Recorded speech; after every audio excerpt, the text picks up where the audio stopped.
There existed an old, crumbling manor known locally as Ardglow House. The manor had stood empty for decades, shrouded in romance and wrapped in the town's tragic lore. It was said that every family who had lived there met an inexplicable and grievous hand, leaving the house to slowly succumb to decay and despair. The most recent residents had been the Ortrone family.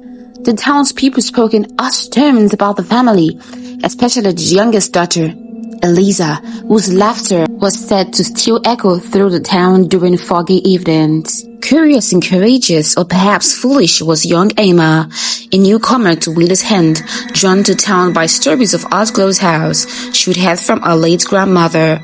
Her grandmother had once been a friend to lady-fated Eliza and had spoken of a hidden treasure within the manor that could bring back lost souls. After her grandmother's passing, Emma, clouded by grief and longing, decided she must retrieve the treasure, believing it might somehow bring her grandmother back, or at least a part of her. One fateful night, under the ghostly light of a waning moon, Emma approached the manor. The once grand house groaned under the weight of years, and the air around it was thick with the scent of mold and forgotten memories. As Emma stepped inside, the door creaked shut behind her, and she found herself engulfed in darkness. The only light coming from her was a flickering flashlight. She wandered through the dark repeat always, her footsteps echoing ominously.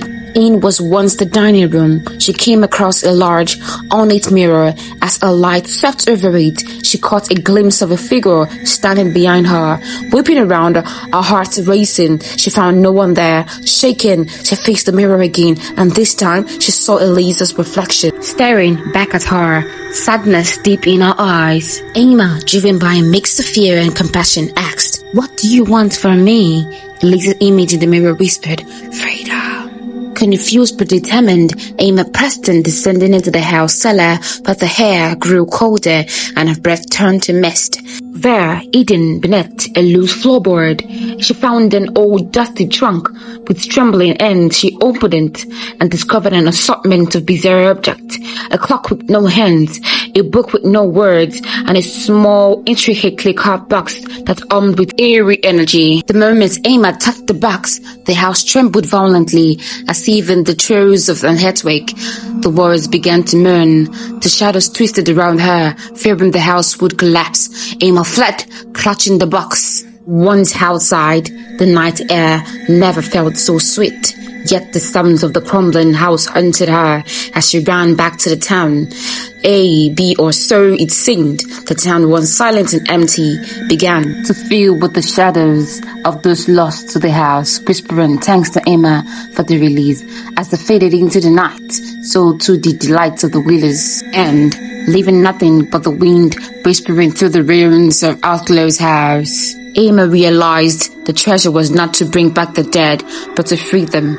She had released the trapped souls, but in doing so, she had lost the essence of a town and its history. Sitting on the hill overlooking what the vibrant community of Willow Hand once thrived, Emma felt the loneliness grip her, a reminder that some houses, like some arts, are better left unopened. The end.